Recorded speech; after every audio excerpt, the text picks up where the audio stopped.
જિલ્લા વિકાસ અધિકારી શ્રી સ્મિત લોઢાની અધ્યક્ષતા હેઠળ આઈસીડીએસ વિભાગની બેઠક યોજાઈ. દાહોદ જિલ્લા પંચાયત સભાખંડ ખાતે જિલ્લા વિકાસ અધિકારી શ્રી સ્મિત લોઢાની અધ્યક્ષતાની દાહોદ જિલ્લાના તમામ સંકલિત બાળ વિકાસ અધિકારીની બેઠક યોજાઈ.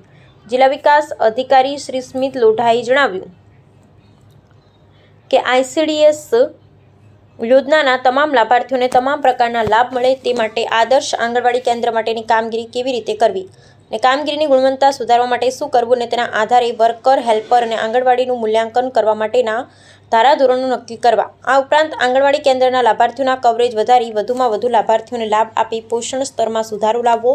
આંગણવાડીના સમય બાદ ગામના તમામ બાળકો, કિશોરીઓ, ધાત્રી માતાઓ અને સગર્ભા મહિલાઓની નોંધણી પૂર્ણ કરવી અને બાળકની સાથે તેમના માતા પિતાની ગૃહ મુલાકાત કરી પોષણ સુધારા માટે શિક્ષણ આપવું જરૂરી છે. બાળકો, કિશોરીઓ, ધાત્રી માતાઓ અને સગર્ભા મહિલાઓને આપવામાં આવતી પોષણ કીટ નિયમિત વિતરણ કરવું અને આંગણવાડી કેન્દ્ર પર બનાવેલ પૌષ્ટિક આહાર સ્વાદિષ્ટ અને પોષણયુક્ત બાળકોને મળી રહે તે બાબતે કાળજી રાખવી.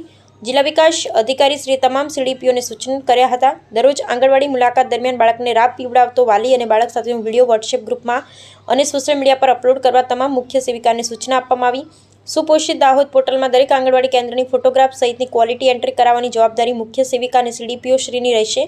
દરરોજ આંગણવાડી કેન્દ્રની મુલાકાત મુખ્ય સેવિકા અને સીડીપીઓ શ્રી દ્વારા કરવાની રહેશે તેવી સૂચના આપવામાં આવી. ઇન્ચાર્જ જિલ્લા program officer Shri doctor Sudhir Joshi આંગણવાડી કેન્દ્ર દૈનિક ધોરણે 6 કલાક ચાલે અને દૈનિક સમયપત્રક મુજબ પ્રવૃત્તિઓ થાય તેના મોનિટરિંગ માટે સુપોષિત દાહોદ પોર્ટલ પર એક આંગણવાડી કાર્યકર દ્વારા એન્ટ્રી કરવામાં આવે તેમ જણાવેલ છે. જે આંગણવાડી કાર્યકર દ્વારા આંગણવાડી કેન્દ્ર નિયમ અનુસાર ચલાવવામાં નહીં આવે તેમની સામે શિક્ષાત્મક કાર્યવાહી પણ હાથ ધરવા સૂચના આપવામાં આવી છે. અહેવાલ માજુભાઈ બારિયા.